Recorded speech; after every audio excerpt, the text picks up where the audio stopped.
Em nome do Pai, do Filho e do Espírito Santo. Amém. Ave Maria, cheia de graça, o Senhor é convosco. Bendita sois vós entre as mulheres, bendito é o fruto do vosso ventre, Jesus. Santa Maria, Mãe de Deus, rogai por nós, pecadores, agora e na hora de nossa morte. Amém. Servo de Deus, Padre Júlio Maria de Lombardi, intercedei por nós. Em nome do Pai, do Filho e do Espírito Santo. Amém. Muito bem, meus caros irmãos e irmãs, com grande alegria, estamos dando início a este nosso segundo vídeo para, enfim, começarmos a falar deste grande personagem da Igreja, o servo de Deus, o Padre Júlio Maria de Lombardi. No nosso primeiro vídeo, na introdução, eu falava, só para fazer uma breve recordação, eu colocava lá 3 principais tópicos. O primeiro, eu falava dos motivos pelos quais eu resolvi dar início a esta série de vídeos. Depois, no segundo momento, eu coloquei 2 notas de rodapé, não é isso? E por último, eu contava ali um pouco do surgimento da minha devoção ao Padre Júlio Maria de Lombardi, como que ela foi se desenvolvendo até chegar os dias de hoje, já quase aí às portas de completar 10 anos de devoção, graças a Deus. E hoje, dia 30 de dezembro de 2024, primeiro dia da novena em honra ao Padre Júlio Maria. Então peçamos a ele a intercessão. Pois bem, no vídeo de hoje, este segundo vídeo, eu quero tratar aqui com vocês de basicamente 2 pontos, 2 momentos. O primeiro, nós vamos falar do contexto histórico, religioso e, por que não, geopolítico, principalmente da década de 70 do século XIX. E, num segundo momento, nós iremos falar do nascimento do Padre Júlio. Então, só depois, no terceiro vídeo, que eu irei falar da família do Padre Júlio, seus pais, seus irmãos, a sua infância. Então, para não estender muito o vídeo, este vídeo, nós iremos ficar apenas nesses 2 momentos. Pois bem, no que diz respeito ao contexto histórico, religioso e geopolítico, digo isso porque os próprios autores, tanto o padre Demeval como o Dom Antônio Afonso de Miranda, eles tratam disso, obviamente, do contexto no qual o Padre Júlio nasceu. Os antecedentes históricos, o que influenciou a família, enfim. Então, tenho aqui também um pequeno roteiro, justamente porque eu estou seguindo o que os biógrafos, aqueles que conviveram com o Padre Júlio, colocam em seus livros. Tá certo? Então, não são coisas que estou inventando. Uma outra ligação aqui pode ser que, por mais que faça sentido, pode ser coisa minha. Mas 99% aqui, o roteiro, ele já está praticamente produzido, pelos autores, os biógrafos do Padre Júlio. Bom, então, falando desse contexto histórico, religioso e geopolítico, nós estamos, como eu disse, na década de 70 do século XIX. E o que isso significa? Significa o seguinte: a década de 70 ela iniciou com um evento, um acontecimento, certamente o mais importante acontecimento, pelo menos para a Igreja Católica, do século XIX. Então nós estamos falando aqui do Concílio Vaticano I. que, além de ter ali corrigido e confrontado, combatido questões filosóficas, o concílio, interessante, né? O concílio, ele não só trata de elementos teológicos, ele não só corrige, combate, define questões teológicas, mas também filosóficas. Então o concílio tratou dos temas referentes à fé e razão, né? Mas além disso, o concílio, ele proclamou 2 dogmas, ou seja, são revelações divinas, tanto a infalibilidade papal como a Imaculada Conceição da Virgem Maria. Então, é interessante porque, de fato, o concílio, ele, por ter influenciado, graças a Deus, né, influenciado positivamente, santamente, toda a igreja, é claro que influenciou a própria família do Padre Júlio Maria. E, consequentemente, como nós iremos ver, ele foi muito bem formado. Ele recebeu uma educação religiosa bastante consistente, da sua família, dos seus pais, e depois também nos colégios católicos, nos quais ele estudou, e posteriormente seus estudos no seminário. Então, todos esses temas, fé, razão, o papado, o Papa, a Igreja, a Imaculada Conceição, tudo isso são temas que aparecem em obras do Padre Júlio Maria de Lombardi. Veja como, de fato, ele foi influenciado pelo Concílio Vaticano I. Ele cita abundantemente o próprio bem-aventurado Papa Pio IX, né? As definições do concílio, enfim. Então, só para a gente situar na história.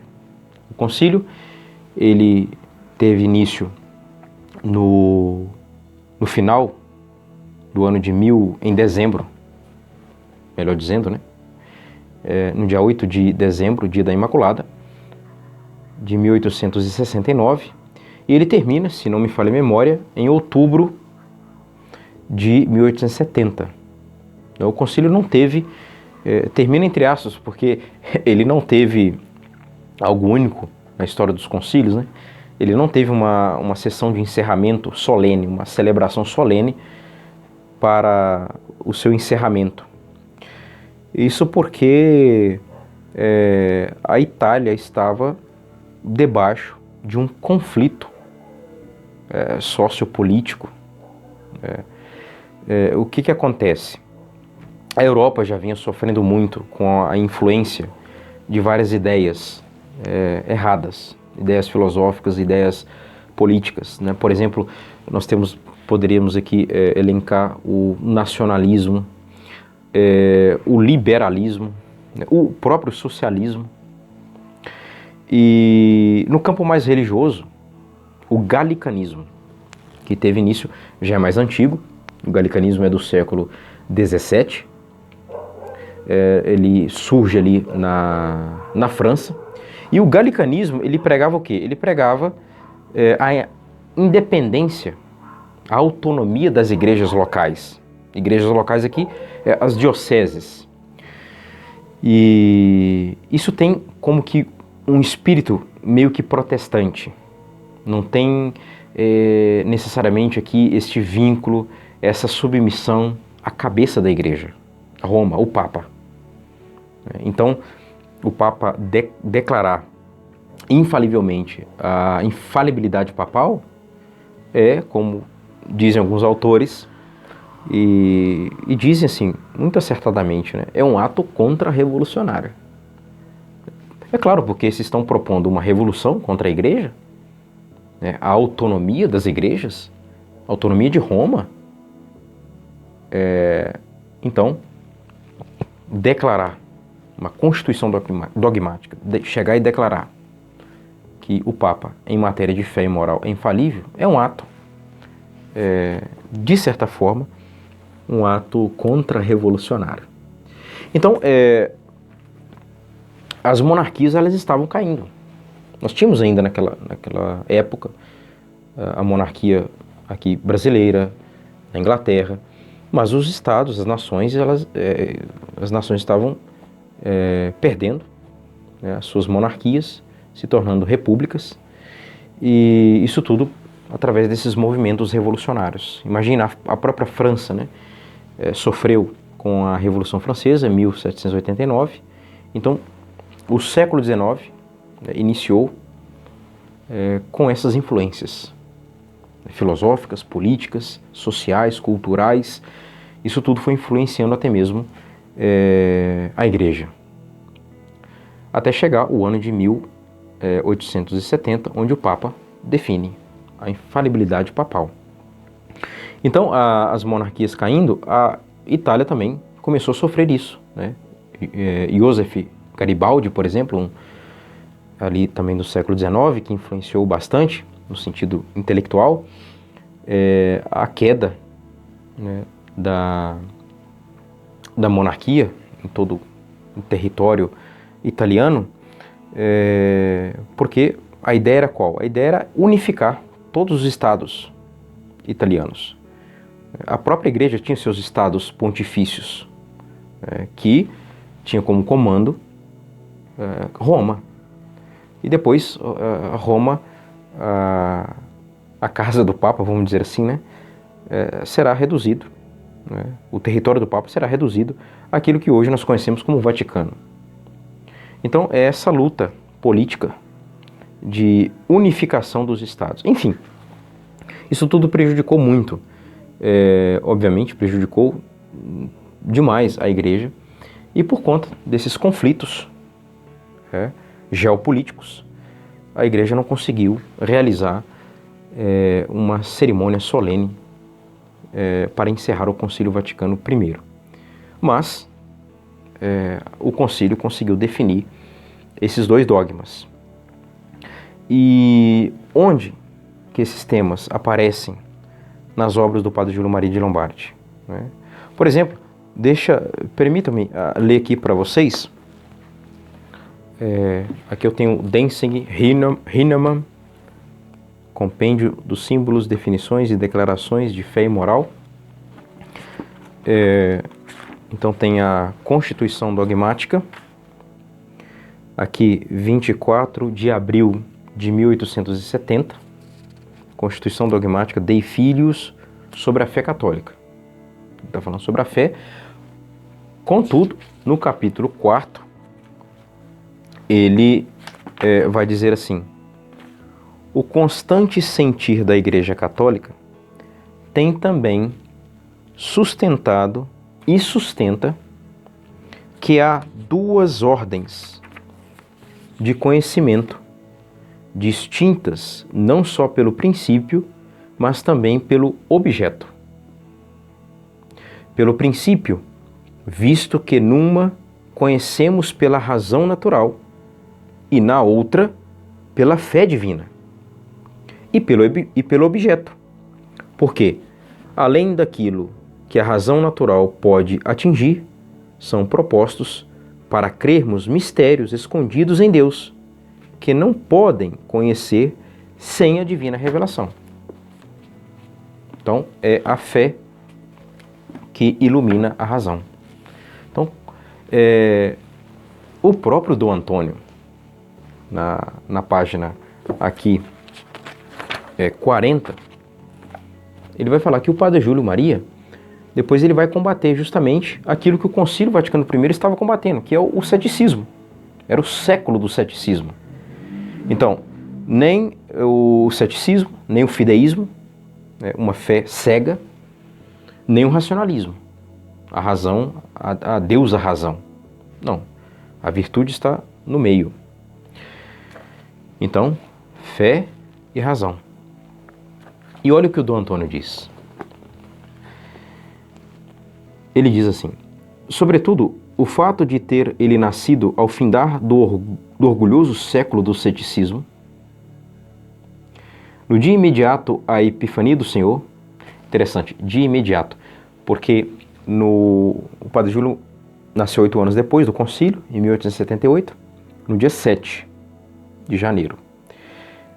A Epifania ocorreu no dia 6, que caiu no domingo, né? Solenidade, Epifania do Senhor. Então, é o que ele está dizendo, o orgulhoso século do ceticismo. No dia imediato, a Epifania do Senhor parece-nos prognosticar o altíssimo mistério da sua predestinação. E continua. Seria mais tarde aquele recém-nascido um grande combatente do espírito incrédulo do século passado. Aqui, do século XX. Aliás, Dom Antônio escreveu no século XX, essa biografia é de 1947, 3 anos depois da morte do Padre Júlio. Então ele se refere ao século passado, o século XIX. Incrédulo século passado, cujos remanescentes atingiram até as últimas gerações por ele evangelizadas. Então o Padre Júlio vai utilizar das definições do ensinamento de Pio IX, do próprio Concílio Vaticano I, para combater justamente essas correntes filosóficas que estavam erradas. Vou dar um exemplo no que diz respeito ao campo mais filosófico. O livro Deus e o Homem tem o seu subtítulo, Noções de Alta Teologia Popularizada. Interessante. É uma característica do Padre Júlio.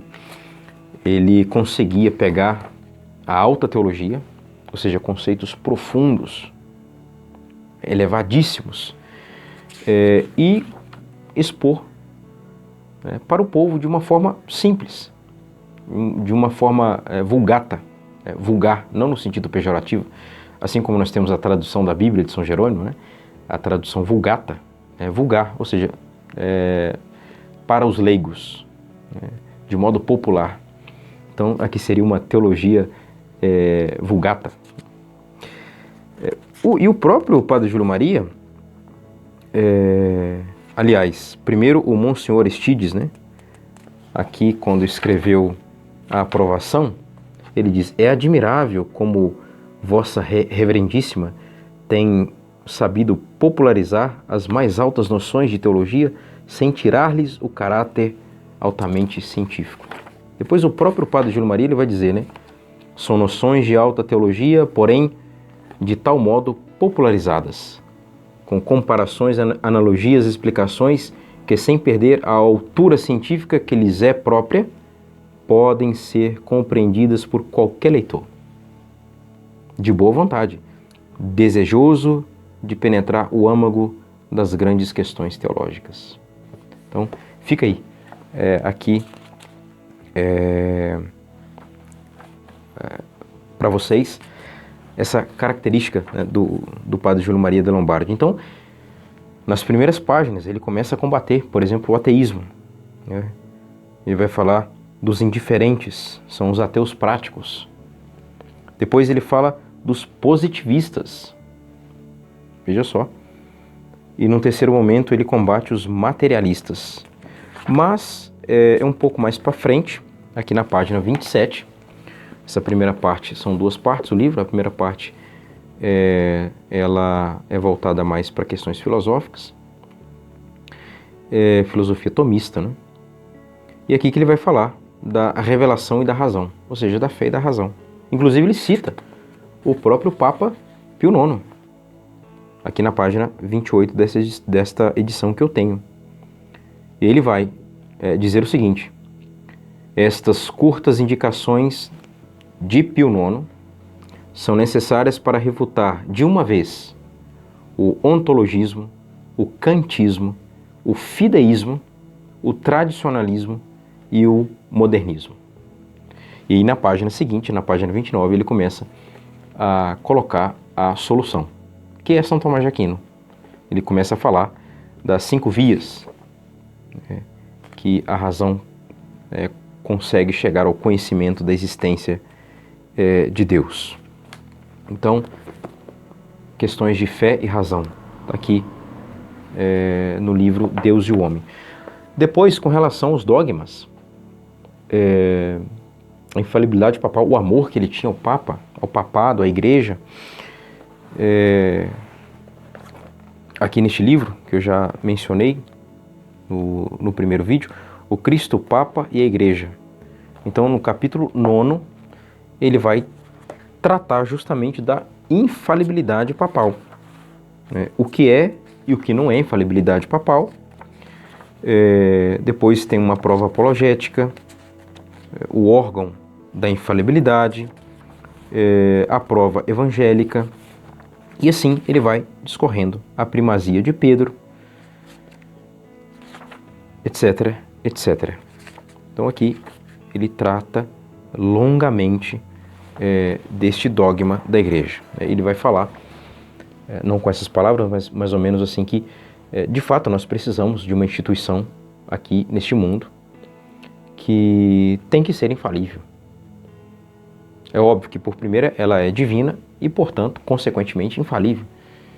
Porque nós iremos prestar contas a Deus de coisas infalíveis. Eu tenho que saber em que crer, o que fazer e o que não fazer. Fé e moral. Como que Deus, então, vai pedir contas daquilo que eu não tenho acesso, nunca tive acesso, eu não me informaram de forma infalível.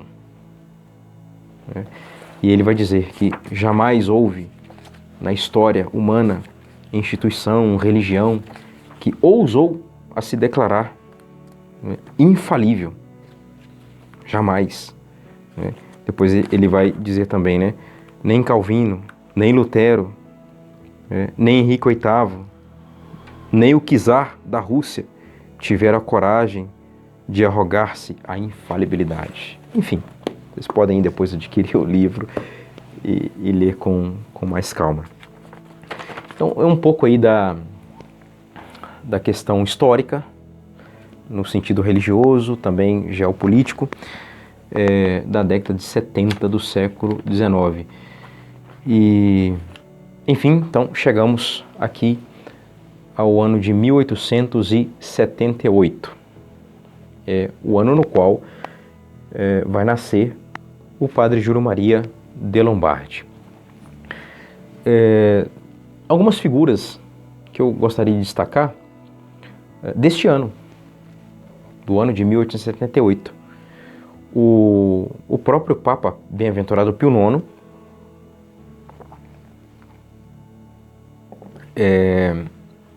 ele morreu em fevereiro de 1878, depois foi eleito, no mesmo mês, o Papa Leão XIII.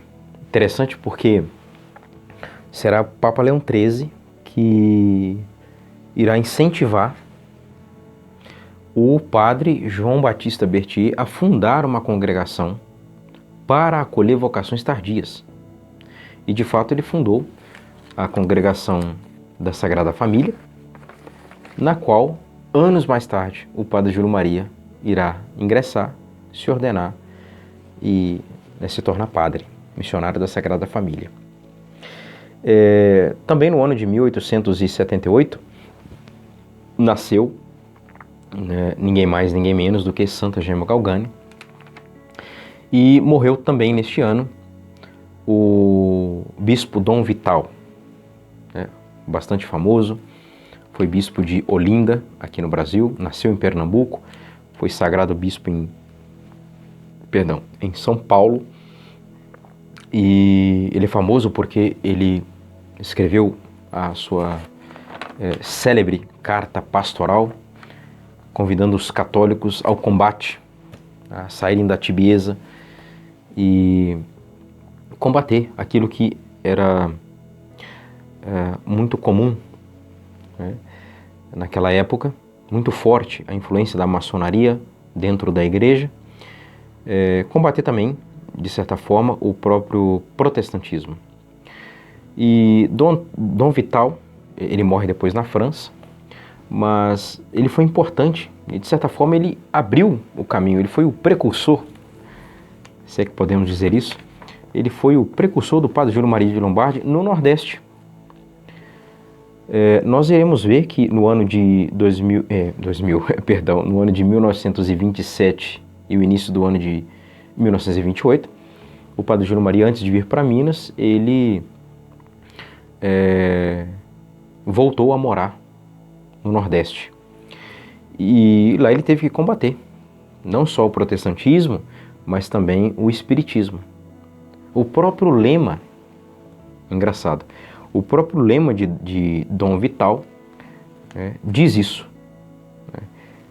Em latim, iter para tum tum, preparando o caminho seguro.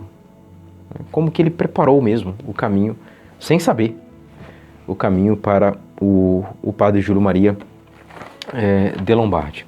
Então, o Padre Júlio nasceu no dia 7, naquele ano caiu numa segunda-feira.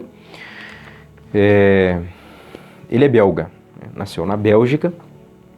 A Bélgica faz ali fronteira com a França, ali a parte oeste da Bélgica. A parte norte da Bélgica é um litoral que dá para o Mar do Norte. E no leste, faz fronteira com os Países Baixos, também a Alemanha e depois ao sul Luxemburgo. Enfim, o Padre Júlio então é belga. Ele dizia, eu sou a Bélgica, é minha pátria. O o Padre Demerval, ele coloca, o Padre Júlio teve 3 pátrias. A Bélgica, ele dizia, a pátria natal. A França, a pátria afetiva. Tanto é que o Padre Júlio Maria fez questão, ele se orgulhava de... quem traz isso, quem coloca isso, Dom Antônio.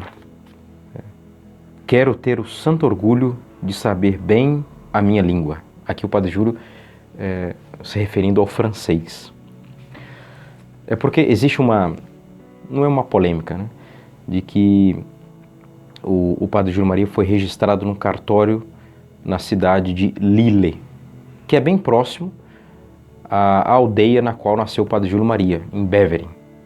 Beveren já está próximo ali ao oeste da Bélgica, ou noroeste da Bélgica, na fronteira com a França, e Lille já está próximo também à fronteira com a Bélgica. Mas enfim, o que nós sabemos é que o Padre Júlio Maria, ele nasceu na aldeia ou bairro, na linguagem mais moderna a gente diria que é o bairro de Beveren. E por isso que ele dizia que a França é a pátria afetiva e o Brasil é a pátria adotiva. Ele tinha 3 pátrias, mas ele irá se naturalizar em 1941 brasileiro. Então ele morre brasileiro. Mas enfim, ele nasceu como belga, como eu estava dizendo, e o próprio padre Demerval, ele coloca aqui algumas informações sobre o povo belga. Interessante que a gente vê muitos desses elementos aqui que ele coloca, a gente vê no temperamento, na cultura do Padre Júlio, no temperamento e na sua cultura. Por exemplo, ele fala que o povo belga era um povo trabalhador, alegre, festivo. O Padre Demerval esteve lá visitando a Bélgica em 1984. Ele diz que eles levam muito a sério as tradições de família e de religião. Depois ele complementa. Quando lá estive, em 84, disseram-me que na região de Varegem, por exemplo, e cidades vizinhas, não havia igrejas de outras denominações e não se conheciam casas de tolerância ou lugares de prostituição. Até a década de 80 do século passado. Um país, uma região muito católica. Imagina, como diz o próprio Padre Demerval, imagina na época, a Bélgica da época do Padre Júlio, O belga tem um estranho senso de patriotismo. Depois, por fim, ele diz assim: em diversas partes da cidade se veem ermidas dedicadas a Nossa Senhora e a Jesus crucificado. E a Jesus Cristo, perdão. À margem, e aí sim, à margem das estradas e nos cruzamentos rodoviários encontra-se aqui e ali a imagem do crucificado. Em Antuérpia, é uma das maiores cidades da Bélgica, é difícil uma esquina sem uma estatueta da Virgem. Por isso, esta cidade, à margem do rio Escalda, esse nome é importante, é chamada a Cidade da Virgem. Como que a Bélgica mudou, né? A Europa como um todo, né? Quem te viu, quem te vê. Por isso, esta cidade, à margem do rio Escalda. Gravem esse nome, rio Escalda.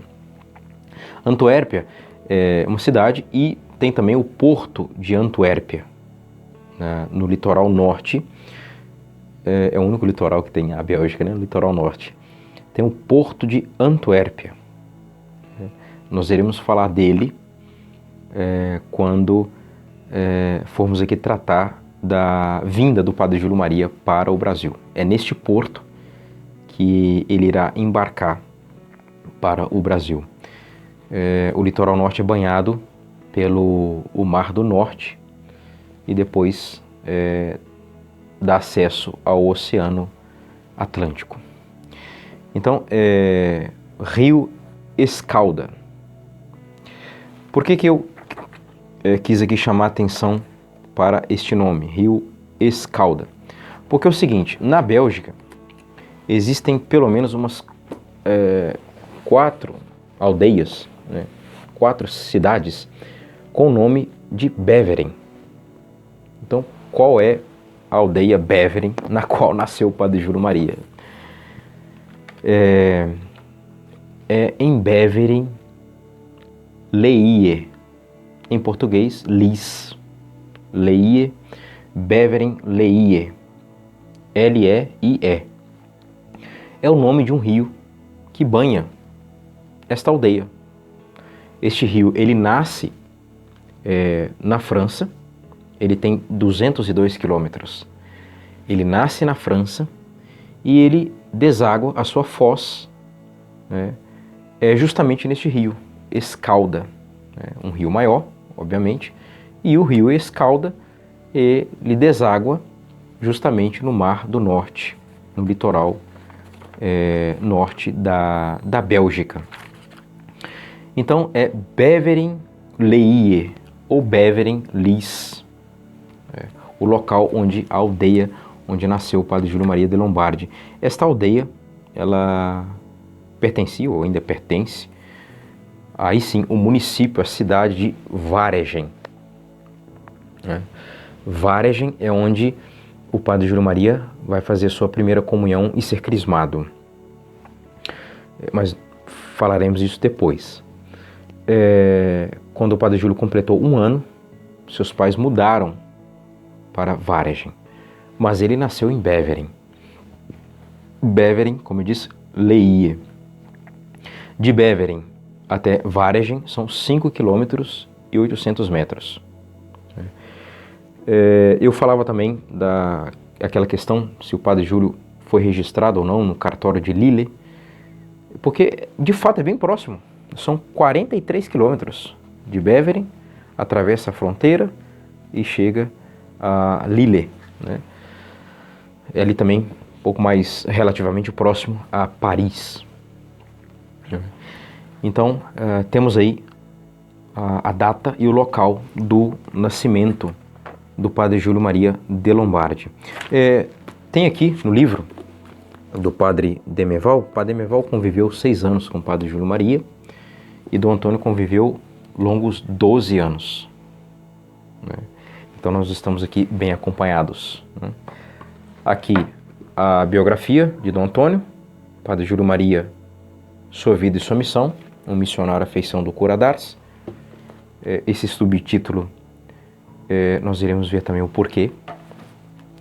E aqui o primeiro volume da história dos missionários sacramentinos, que vai desde a data do nascimento do Padre Júlio, do ano, perdão, 1878, até a morte dele, 1944. E aqui ele traz, inclusive, tanto a certidão de nascimento do Padre Júlio, quanto a certidão de batismo. Aqui. Deixa eu só conferir. A certidão de batismo, aqui, inclusive em latim, depois tem a tradução, e a certidão de nascimento do Padre Júlio Maria de Lombardi. Então, diz aqui, não é? Anno Domini, 1878, dia 8 de Januari, baptizavi, sub conditione. Então, por que sob condição?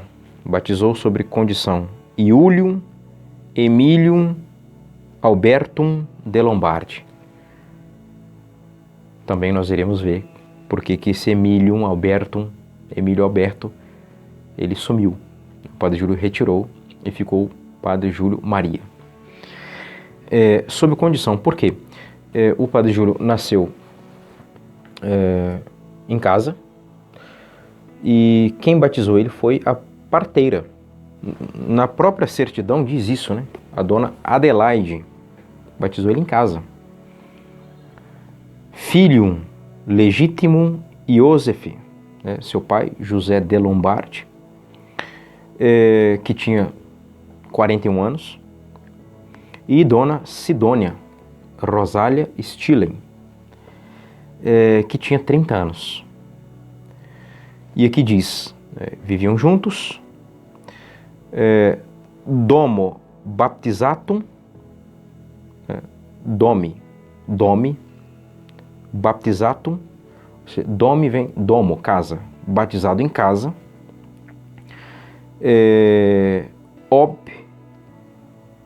imminens vitae periculum, devido ao perigo iminente de vida, ou seja, de morrer, né?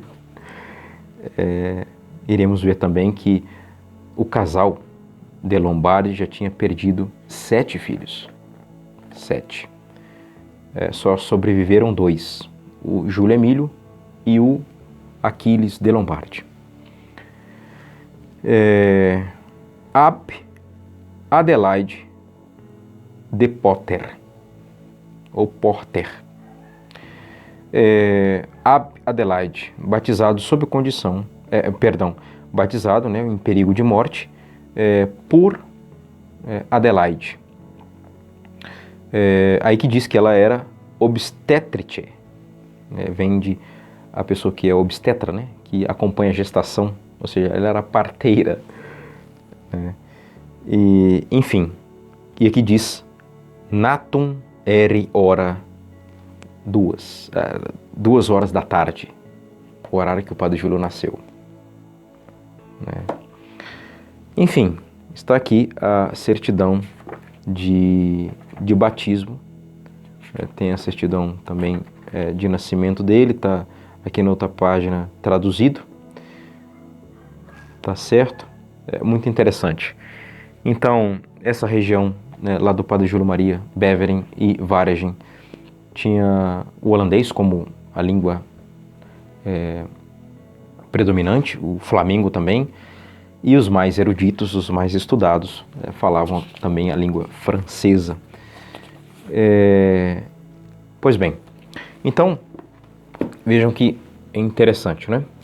O Padre Júlio, então, nasce no dia 7 e foi levado à igreja no dia seguinte, no dia 8 de janeiro, e para ser batizado sob condição, ou seja, para receber os santos óleos da igreja. E é por isso que o Padre Júlio Maria gostava de comemorar, não necessariamente o seu natalício, dia 7, mas ele fazia questão de celebrar e ir à festa em Moemirim, a data do seu batismo, data na qual ele se tornou filho de Deus, né, membro do corpo místico de Cristo. Então, Inclusive, tem uma nota de rodapé do Antônio, onde ele fala que tinha um álbum de fotografia e em uma das fotos estava escrito a data do batismo do Padre Júlio, do nascimento, perdão, dia 7, e por algum motivo o próprio Padre Júlio foi lá e fez uma correção, colocou dia 8, porque ele levava em conta de forma mais particular, de forma mais devota, o dia 8 de janeiro de 1878. Tanto é que, se ele for beatificado, se Deus quiser, a data litúrgica dele será o dia 8 de janeiro, sem dúvida nenhuma. O dia 24 não tem como, porque é véspera do Natal do Senhor, é o dia da sua morte. Mas enfim, 8 de janeiro. E, pois bem, como eu disse, seus pais, quando o Padre Júlio então completou 1 ano de vida, eles irão mudar para Varagem, que sim, era um município, uma cidade, e nós iremos aprofundar isso no próximo vídeo. E toda essa região de Beveren, Leie e Varagem, tudo isso pertencia à província da Flandres Ocidental. Tem a parte oriental, que é da Antuérpia, que pertencia à província da Flandres Oriental, e aqui a província da Flandres Ocidental. Então, a parte oeste para você se localizar lá no mapa, da Bélgica. Creio que essas informações já são mais do que suficientes para ter toda essa localização geográfica, contexto histórico, no sentido religioso, geopolítico, o nascimento do Padre Júlio Maria de Lombardi, e aí algumas informações sobre o seu nascimento com a certidão, né? E, enfim, então vamos encerrando por aqui este nosso segundo vídeo. Eu dizia que não ia tentar evitar para ficar longo, mas me alonguei. Mas tenham paciência. Como eu disse na introdução, vamos aqui tentar adentrar a esses pormenores, esses detalhes, né? Servo de Deus, Padre Júlio Maria de Lombardi, intercedei por nós. Em nome do Pai, e do Filho, e do Espírito Santo. Amém.